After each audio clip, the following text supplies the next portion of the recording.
Well, you're right then, guys. Today we're kicking off the Bread Basics series with a loaf that everyone should know how to make, a simple, soft, reliable white tin loaf. If you're new to bread baking, this is the perfect place to start. I'll walk you through every step so you get a beautiful rise and a perfect crumb. And for this we need strong white bread flour, instant dried yeast, we're using instant this time, some salt, lukewarm water and some olive oil. Don't concern yourselves about the types of flour and the types of yeast just yet. We'll go through those in future videos. We just want to kick the series off with a simple loaf to get things started. I'll put the ingredients on the screen as I use them and at the end, along with a shortened version of the complete recipe. So we're starting off with instant yeast this time, 1 sachet, which is, as you'll see there, 7 grams. So if you're weighing it out from a tub, you want 7 grams. We'll talk about the different yeasts in another video, but there's quite a difference. If you are buying your yeast in little tubs, be aware that the instant yeast is also called fast-acting yeast and quick rise yeast. It all depends on the manufacturer, really. Add 320 ml of lukewarm, that's tepid water, to the yeast in the bowl. You'll see I've gone a bit over. That should read 327, so I've gone quite a bit over there, and you'll see the effect of this a bit later on. Not a bad mistake to make for the first video, really.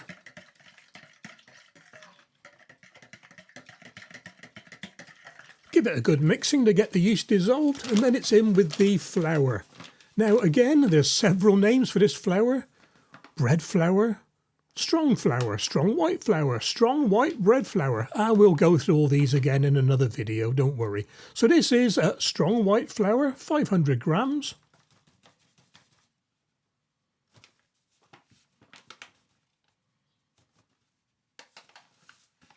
And then 8 grams of fine salt. Now, a lot of people use teaspoons or cups and that sort of thing when baking. I'd like to use finite measures. A teaspoon could be a teaspoon, it could be a heaped teaspoon. One salt could be heavier than another salt, and a teaspoon means nothing. And exactly the same with the olive oil. 15 grams of olive oil, it equates to around about a tablespoon. Yeah, so anyway, we're going to weigh it all out. And using a dough scraper, mix it all together. Just turn the bowl as you're doing it.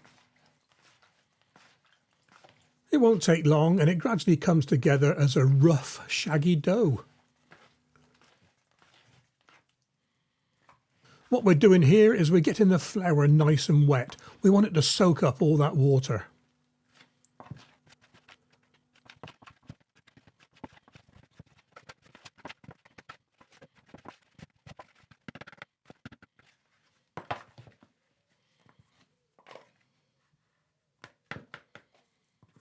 There we are, a nice shaggy dough. Clean your scraper. I don't know why I did this because I could have used it again in a minute.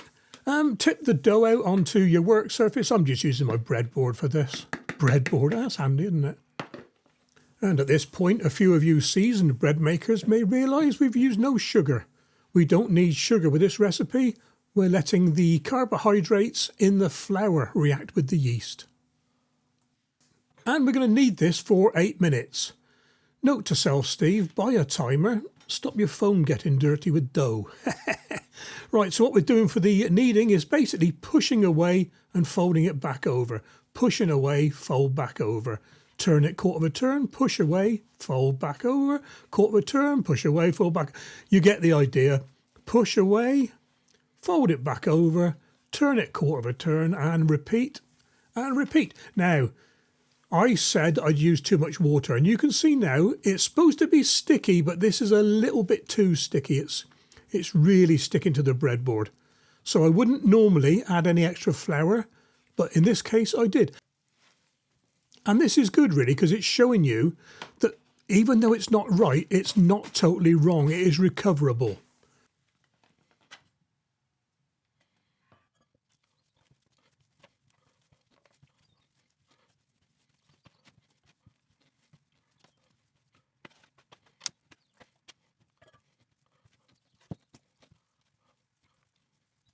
So, scrape it off the breadboard and I added a bit of flour underneath and it gradually came together as a less sticky dough.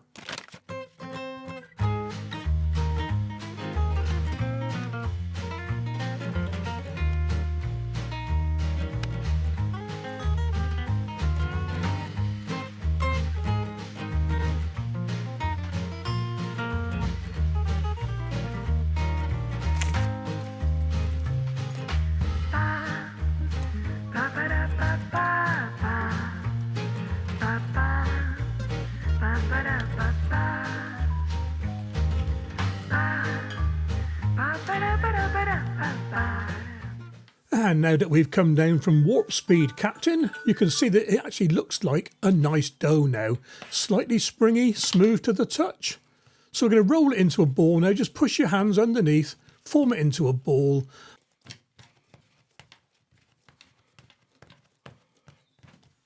And then we're going to place it back into the bowl. Give it a light dusting with flour and cover the bowl. Place it in a warm place for about an hour. And yes, this is a shower cap I'm using. Not that I need a shower cap, but it is so handy when bread baking. And for a warm place, mine is 25 Celsius in my bread proofing box. I'll put a card on the top right there so you can watch that video. It can go at room temperature. It'll just take a little bit longer because what we're looking for is for the dough to double in size. Dust the top of the dough with a little bit more flour. And then using your scraper, tip it out onto your work surface. We want this to land dusty side down, flour side down. We want the sticky bit to be on top. Take a bit of time to get this right. You don't want it sticking to your work surface.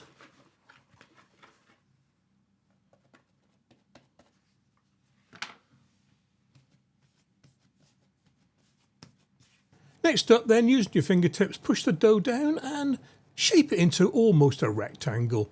Grab one side, fold it right over to the other side. Press it down to get it to stick and then repeat for the other three sides.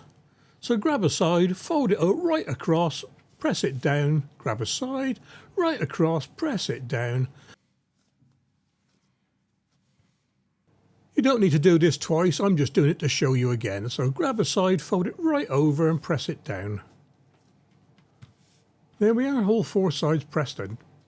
Pinch the middle together, pinch the joins, crimp them with your fingers, and then turn it upside down so it is now sticky side down, smooth side at the top, a little bit of flour underneath, smooth side on top, and using the sides of your hands, push them underneath and form the dough into a nice round ball.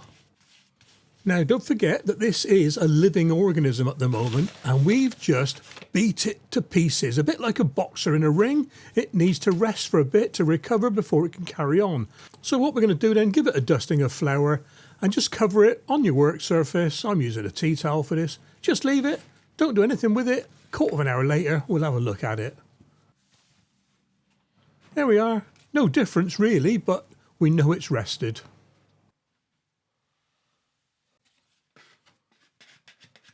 Using your dough scraper, ease the ball of dough off the work surface and flip it upside down. The reason we're using the scraper is the bottom side could have been a bit sticky still. So we've got dusty side down and sticky side up. Now we're going to knuckle the gases out. Just use your knuckles and fingertips, press down and it will form its own natural round shape. We're not trying to stretch it, just press downwards. This bit may be a bit hard to explain, so pause it and play back if you have to, but grip the dough, stretch it outwards to the side and fold it over to the opposite top corner. And what we're going to end up making is a big triangle. You can do this either way so that the flat of the triangle's at the top or the flat of the triangle's at the bottom.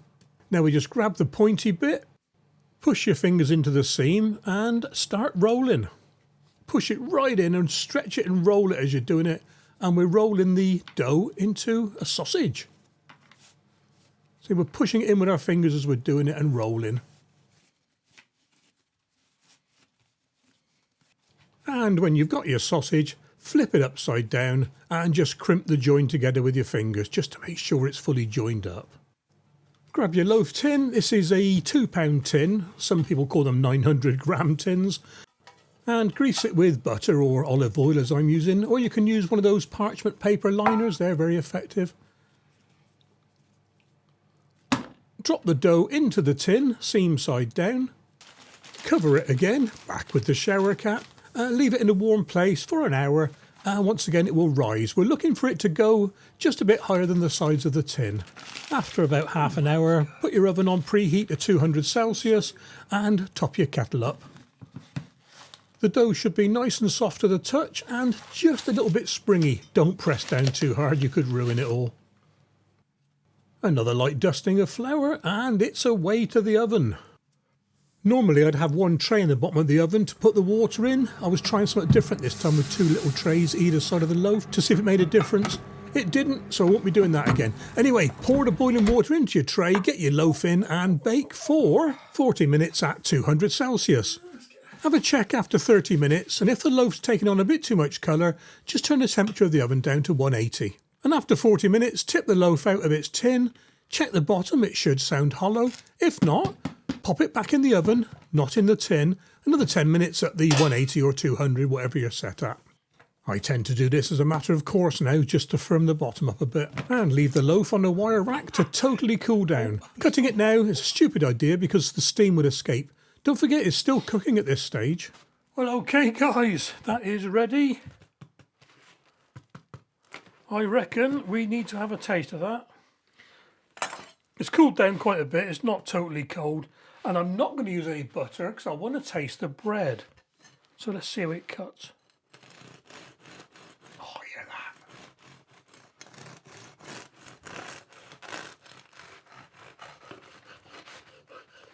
that? Wow. Look at that, that is fantastic.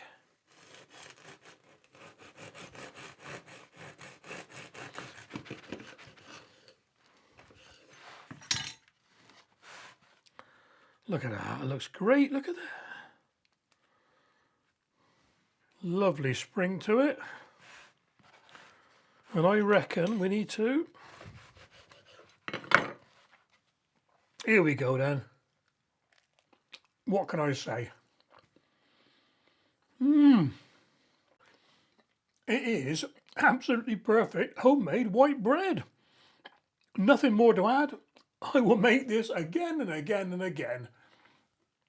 Hope you give this one a try, guys, and I hope you follow along with the rest of the recipes.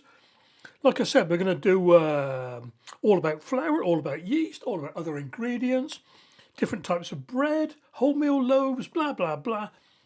It's going to be fun. I'm looking forward to it, so I hope you will too. Take care. Catch you soon. Meanwhile...